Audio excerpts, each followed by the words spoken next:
Ya que te has acercado con algún interés a este estudio, creo que tienes una pregunta en mente y es, ¿en qué consiste esto? Pues bien, es un estudio de los asuntos más generales de lo que es el Evangelio. Ahora preguntarás, ¿qué es el Evangelio? El Evangelio puede ser definido como las buenas noticias de Dios para el hombre pecador. Pero para comprender mejor el porqué de unas buenas noticias, debemos comprender tres puntos fundamentales: el primero con respecto a Dios, el segundo con respecto al hombre y el tercero con respecto al Señor Jesucristo. Con respecto a Dios. Dios es creador. Dios es el creador de todo lo que existe, del mundo, del hombre, y además es el dador de la vida. Él sustenta todas las cosas que existen y es la fuente de todas las bendiciones. Dios es un ser de cualidades perfectas y eternas, lo que lo hace muy diferente de nosotros que somos finitos, temporales e imperfectos.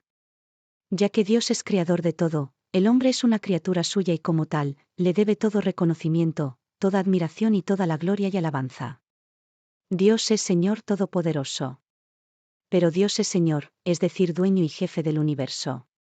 Él gobierna con su poder todas las cosas.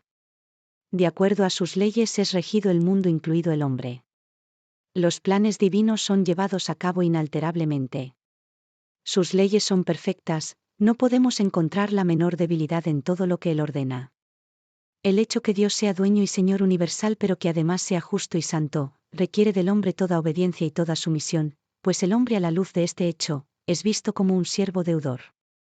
Isaías 42, 5, Juan 1, 3, Colosenses 1, 16 y 17. Con respecto al ser humano. El ser humano fue hecho a imagen de Dios. El ser humano, por encima de todo lo demás que fue creado, tuvo el honor de ser hecho a imagen de Dios. Esto quiere decir que fue hecho como un ser parecido a Dios, lo que le aseguraba un trato especial y amistoso con el Señor. Esto también significa que originalmente el hombre expresaba aquellas cualidades que Dios le compartió y podía andar en todo reconocimiento de él, en toda admiración y alabanza a Dios. Mientras el hombre retuvo su estado original, le daba a Dios toda obediencia, sumisión, pues sabía su posición. Dios le encomendó una solemne tarea de señorear la tierra como su representante en la tierra. El ser humano tiene un gran problema. Siendo dotado el hombre, con tan grandes capacidades y rodeado de tan grandes bendiciones, decidió desobedecer y desafiar a Dios, no solo como su creador sino como su Señor. Esta desobediencia y desafío se denomina en la palabra de Dios como pecado. El pecado es rebelarse contra Dios, contra sus cualidades, perfecciones, contra su gobierno y contra su palabra, es desechar o ignorar a Dios y establecer el propio criterio en lugar del suyo. El pecado es contradecir con nuestra vida lo que Dios es, lo que hace y lo que dice. Es una rebelión que Dios se toma muy en serio y resolver este problema es de lo que trata la Biblia. El ser humano ahora, por su rebeldía, su obstinación y su maldad, no puede darle la alabanza que Dios demanda y no puede someterse a su señorío. El pecado en el que cayó el hombre y la culpa por el pecado, le es atribuido a cada ser humano sin excepción, de modo que todo ser humano es visto por Dios como pecador. Es así que aún antes de nacer, el hombre ya tiene en su cuenta propia el pecado y la culpa. Por supuesto que un ser humano así, no perdió ese trato especial de Dios, que se conoce como comunión. Romanos 3, 10 al 18. El pecado tiene muchas consecuencias desastrosas para el hombre y para el mundo. ¿Te has preguntado por qué las catástrofes, la miseria, la violencia y todos los males que nos aquejan? Pues el pecado trajo la muerte, la miseria, los problemas, las enfermedades, el dolor, catástrofes y desastres. Pero el peor de todos los males es que el pecado nos priva del mayor de todos los bienes, que es tener comunión con Dios. La imagen de Dios en el hombre fue desfigurada, su carácter ahora es oscuro y malo. El hombre por el pecado rompió, destrozó su relación con Dios. Ahora Dios está inalcanzable para el hombre pecador. No lo escucha, lo mira de lejos y desafortunadamente el hombre por su pecado está bajo la constante y justa ira y la desaprobación de Dios. Antes Dios era reconocido por el hombre como creador y Señor, ahora es visto como su enemigo y juez.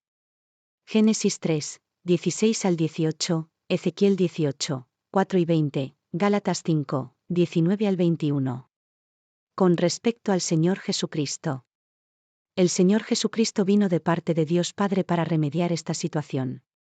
Dijimos que el Evangelio era una buena noticia. Esta noticia es favorable porque nos habla que Dios no quiso que los pecadores quedaran en esta condición, que de no remediarse, los arrojaría a la condenación eterna. Por eso, de acuerdo a un plan eterno, decidió en amor, enviar a su Hijo amado para hacer lo que el hombre no podía, restablecer esa comunión perdida. El Señor Jesucristo, siendo Dios, tomó una naturaleza humana sobre sí, para poder hacerle frente a las demandas de Dios como juez justo y favorecer así a hombres pecadores. Como dijimos, el ser humano no puede restablecer su relación con Dios. El hombre no puede cumplir con las demandas perfectas que Dios le hace. Esta es la buena noticia, que Jesucristo vino al mundo a salvar a los pecadores. El pecado solo tiene como recompensa la muerte del pecador y Cristo vino precisamente a salvar a hombres pecadores de su muerte eterna entregando su vida en obediencia perfecta y sometiéndose a la penalidad que viene de haber pecado delante de un Dios santo. ¿Cómo lo hizo? Pues viviendo cada día en sus días sobre la tierra de acuerdo a la voluntad del Padre para que esa obediencia fuera puesta en la cuenta del pecador. Pero no solo eso, fue necesario que él mismo muriera en lugar del pecador, cargando sobre sí mismo los pecados de pecadores para luego poner sobre la cuenta de estos, la exoneración de su deuda. 1 Timoteo 1, 15 y 2, 5 y 6. El Señor Jesucristo demanda una respuesta adecuada a su obra. Pero hay algo más y es que las buenas noticias demandan una respuesta del hombre. El hombre debe arrepentirse de sus pecados y creer en Jesucristo para salvarse de la ira de Dios y volver a tener comunión con Él. Por ello Cristo es llamado mediador ya que todos los que, por la gracia de Dios, creen arrepentidos en la suficiencia del sacrificio del Señor Jesús en la cruz para ser aceptados por Dios y recibidos a su comunión, son salvos por su favor, de modo que la ira de Dios ya no está más sobre ellos y tienen vida eterna. Además que por la misma fe, les es atribuida gratuitamente la obediencia de Cristo y Dios les mira como justos, como si tal persona hubiera cumplido con las demandas de Dios. ¿Es lo que ha pasado en ti? Copyright Gracia Editora Jorge E. Castañeda.